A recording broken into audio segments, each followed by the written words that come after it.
Ladies and gentlemen, you join me at an exciting time with an equally exciting car. Now obviously with the timeless design you can say that this is a G-Wagon, no doubt, and with the green number plate up there you can say that this is the all-electrified G-Wagon, the G580 to be precise.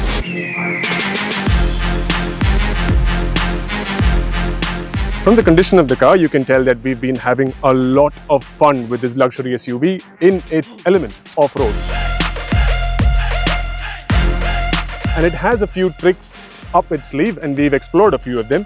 More importantly, we are here to tell you what you can expect from this luxury SUV that is powered by batteries and starts at Rs 3 crore ex-showroom.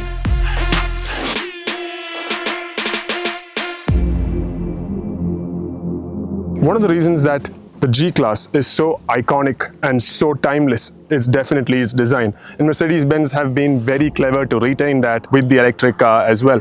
In fact, if there was no green number plate, the only way you can tell this apart from its ICE siblings are by looking at the wheels, which are different. There are 20-inch rims all around, and these elements over here and the bonnet element over there. In the case of the electric car, these two elements are more contoured, more shaped to give you more aerodynamic efficiency, whereas in the ICE cars, they are more boxy. At Car India, we are big fans of the G-Class, especially the one with the diesel powertrain. So when we had this car for test today, our major concern was, is it going to be as fun and as thrilling to drive as the diesel car? Sitting in the cabin of this car, it is extremely difficult to say that we are in the electric G-Class because the materials used, the quality, fit and finish, and even the layout is extremely similar to the ICE models. On that front, you don't miss a lot when you make the transition to electric. The biggest difference when on the move is that there is no engine noise whatsoever for obvious reasons, no vibrations at all. So for people who don't like either of these things, this is an extremely good option. That said, the way it drives is very similar to the old G in the way it moves and handles, but the way it picks up speed is extremely different. Now with the benefit of 4 motors, this car shoots away from 0 to 100 kilometers an hour in less than 5 seconds, and that pull also is extremely violent. And it picks up speed so quickly that when you go around a corner fast, the car reminds you that this is actually a lifestyle off-roader and not a corner carver. So it's not among the best handling machines if you want to go flat out around corners, because the weight of the car, which is slightly more than 3 tons, is fairly evident because the bulk moves around to either side when going quickly. But if you want to cruise about at a pace like this and feel very good about yourself, then the G-Class does what it always did best. In terms of off-roading, there's a big difference when comparing the experience with the electric model and its ICE counterparts. And the big difference is that this car has 4 motors, one for each wheel with its own transmission. And that gives it the ability to do a lot of tricks and very useful things such as the G-turn and G-steering.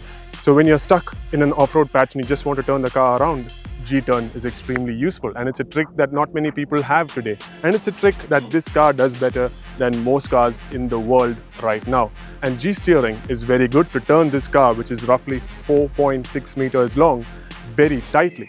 And to do that, they lock one of the rear wheels and the car turns around as if on a pivot. And all these things make off-roading a little bit easier.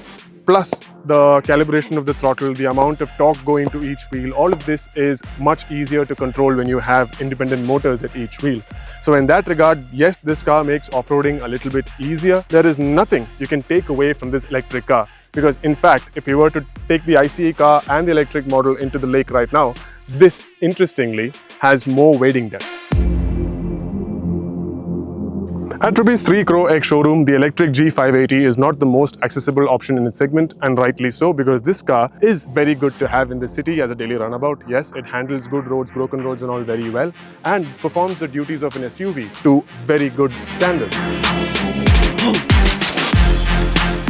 The most important question one has to ask about the G580 is why it was created in the first place. And Mercedes-Benz would not have created it unless they had a ready consumer base. And those guys are the people who buy these cars just to use in town. So if you're somebody who does not like the vibrations of ICE and the fumes and everything else associated with it, but want a rugged luxury SUV to go about town, then this is the car for you. And if you intend to do stuff like this as well, it has reasonable capability. There it is. That's all from our end today with the electric G-Class. If there's something you feel we haven't spoken about in this video, do ask us in the comments and we will get back to you promptly. This is Joshua Verghese signing off for Car India.